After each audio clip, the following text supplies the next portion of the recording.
Honorable members of Parliament, Her Excellency the President of the United Republic of Tanzania, and Madam Speaker.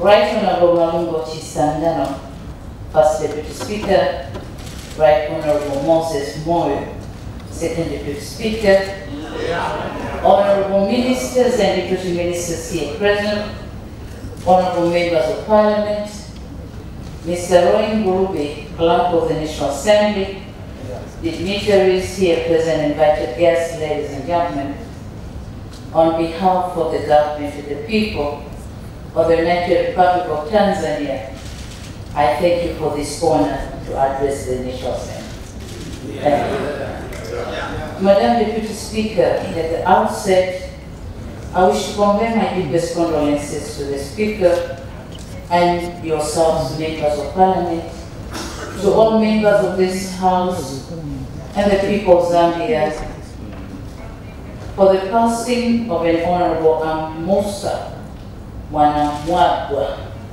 excuse my pronunciation, former Speaker of Zambia National Assembly and one of great sons of this land.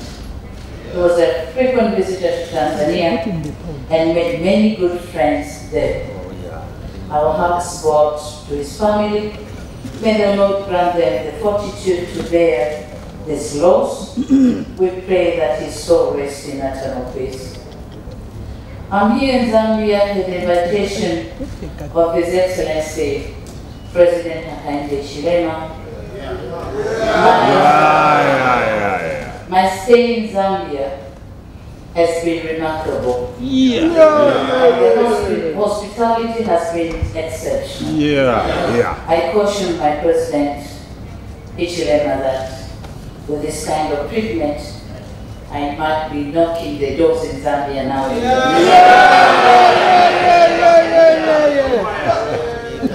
After all, to us, Zambia is also home. Madam Deputy Speaker,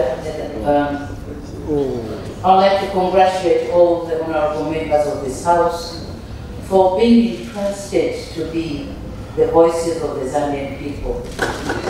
In my career, I had the honor to represent constituencies, first in the House of Representatives of Zanzibar and later in the Parliament of the United Republic of Tanzania. It is a special privilege and responsibility, and one which is also of key importance in the relations between our two countries. This is a point I'll return to before I conclude. For now, it will be remiss of me if I didn't salute you, Madam Deputy Speaker, for being the, Madam Speaker for that matter, for being the first female speaker in the history of Zambia. My election to the speakership is testament of her commitment and dedication to the public service, and the confidence her peers have in her leadership.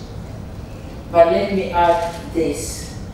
These attributes have also been recognized in the region and beyond.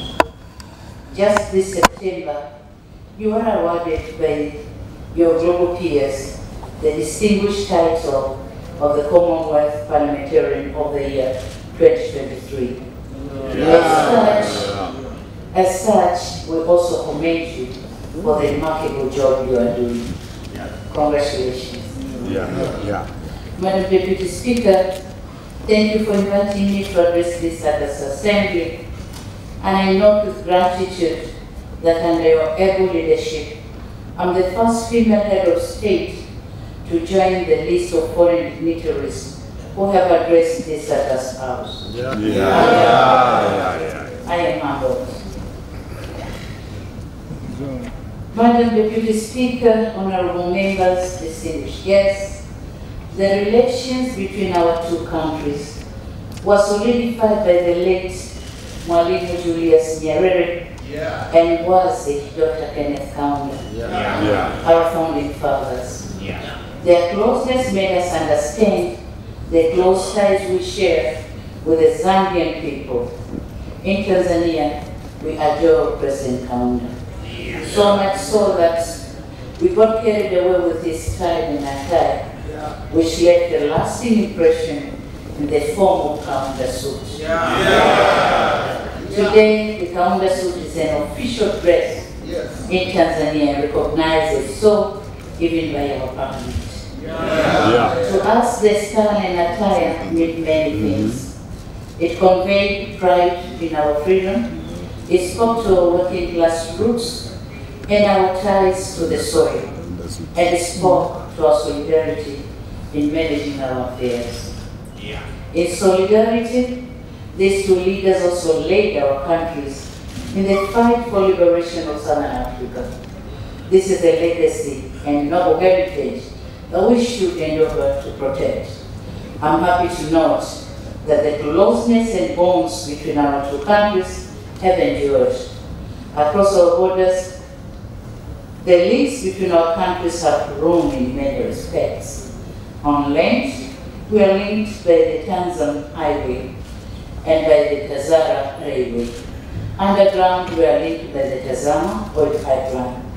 Above the surface, we are linked in two respects: the power transmission lines linking East African Power Pool and the Southern African Power, and also by air Tanzania passenger planes, and soon cargo flights. With all this in mind, going forward, I can only say, Tiende Pamosi. Ujamaa. Madam Deputy Speaker, globally, the COVID-19 pandemic and the world insecurity impacted growth prospects, disrupted supply chains, and increased inflation risk, with sharp rises in oil and food prices. As a result, our countries have had to respond to these global developments. I wish to note the commendable and bold reforms and measures President HH has impacted. These responses by our countries require steadfast support from the people. In addition, tackling these challenges also requires cooperation and partnership between friends. This was the spirit of my discussion with my brother, President Ichileni. We resolved to work together in response of these challenges. I've therefore come to Zambia to cement our intention to work together with Zambia for a brighter future. If I can sum up my main message on this visit, it would be cementing economic solidarity. Madam Deputy Speaker, the historic Tazara Railway can bring tremendous prosperity if utilized fully. When fully operational, Tazara can get 5 million metric tons of cargo. However, last year records indicate that the railway only used 4% of its capacity to carry 210,000 metric tons. Clearly, more work needs to be done to utilize Tazara's full capacity. On the other hand, the Tazara's capacity to carry 3 million people per year is dwarfed by the reality that even at its peak, a maximum of 564,000 people were carried. Our two governments are aware of the importance of Tazara to our economies. Joint efforts will be required to resolve the challenges Tazara faces. Joint initiatives will also be needed to facilitate the leasing and mobilization of resources for innovations. The same holds for Tanzania-Zambia Mafuta pipeline, Tazama. Expanding Tazama pipeline is key for Zambia's energy security, and we commit to doing so jointly. We will factor in all necessary considerations, including environmental and security ones, among others. As for the Tanzania-Zambia Highway, TANZAM, linking our two countries, has some patches that need major upgrades. Tanzania is ready to embark on joint resources mobilization efforts with Zambia to finance upgrades of this important infrastructure to further facilitate trade and reduce trade costs.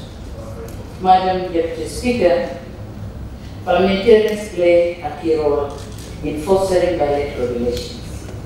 The good intents of our two governments require solid backing of our respective parliaments if they are to bring about the intended outcomes.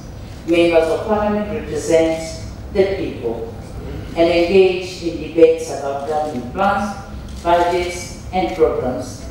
These plans require political backing or funding, which means parliamentary approval is crucial.